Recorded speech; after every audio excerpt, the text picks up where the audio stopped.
Hey there, this is the One Boom, and today we're going to be talking about the objective, because I believe we've been sort of trained and conditioned to follow waypoints to a detrimental degree. And I, for one, am sick of the matches where I play the objective way too hard or I slay way too hard and nothing happens. But I know the reason nothing happens, and as I've played FPS games over the last decade of my life, I'm pretty good at noticing when the cracks are starting to form. When I start dying over and over and over again in a game of Call of Duty, Halo, Battlefield, whatever it might be, I realize something right off the bat. They have map control. They are waiting for me, they are pre-aimed, set up, dug in, and impossible to eradicate. And the problem with objective game modes is that the objective seems to be the thing with the waypoint over it, but it's not. In an objective game mode like Domination or CTF, the object is not to defend the flag, it's to remove the enemy's ability to take it. Have you ever noticed that the term OBJ has the same number of syllables as objective? It takes the same amount of time to say OBJ and objective, but yet pro players started saying OBJ a long time ago. Now, OBJ fits nicely in certain text-based environments where the whole word objective won't fit, but for me, the purpose in saying OBJ is to remind myself of a tried and true mantra, which is slay before you OBJ. The enemy cannot take the objective if they're dead. They can't get to the objective if you lock down the map. This is why it's so frustrating when you play a game of Domination in Call of Duty or Hardpoint and you have 10, 11, 15 captures and you still end up losing. You think, how? I captured the objective so many times, but you didn't control the map. Your team didn't control the map. They didn't get key kills in key areas. FPS games are designed so that you can fairly easily, with confidence, go in and kill an opponent. So if you're standing on an objective, you have a big come and kill me waypoint, and if multiple people come and try to kill you, they're likely going to succeed.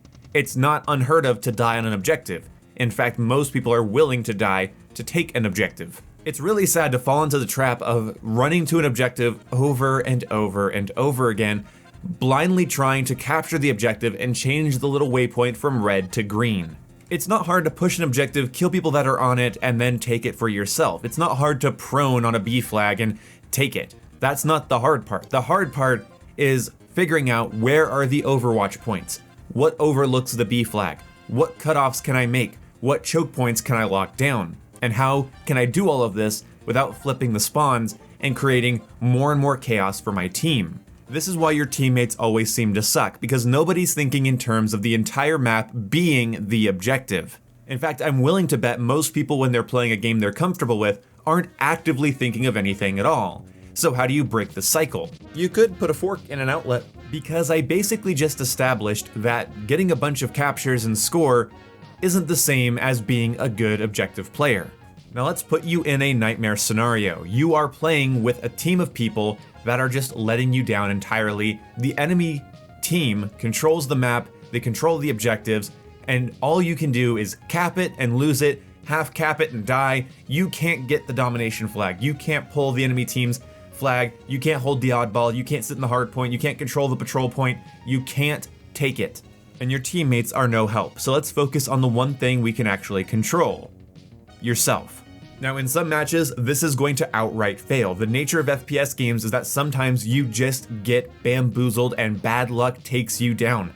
That is what it's like to play a first-person game where people can kill you from off-screen, gang up on you, and be in 100 places at once, seemingly. FPS games are far more of an art than a science, and you cannot always see what your enemies are doing like you can in a fighting game. You can't account in Call of Duty for somebody randomly prone in the middle of the map watching the exact doorway you happen to come out of. You can't account for that one person who sits in the corner with a knife for no reason and maybe even only gets 5 kills that game, but the 5 kills he gets are frustrating and tilting. You can't account for psychopaths and noobs and crazy people. You can't watch what they're doing and plan accordingly.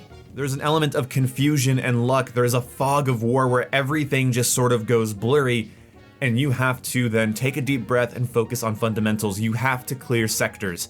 Whether it's an open field, a room, a whole building, a hallway, some sort of tight choke point, alleyway, underground pathway, I don't care what it is. Treat it as a sector that needs to be cleared. You have to be fast, but you have to be diligent. You don't want to pre-aim around corners, slowly peeking, crouching around. That makes you a slow, shitty target for anybody with good aim and some momentum. What you want to do is take that momentum from them. You want to keep cover between you and them. You want to pre-aim around corners. You want to jump and drop shot around corners. You want to lead corners with grenades. You want to wait for a teammate and let them run out ahead of you and use them as bait.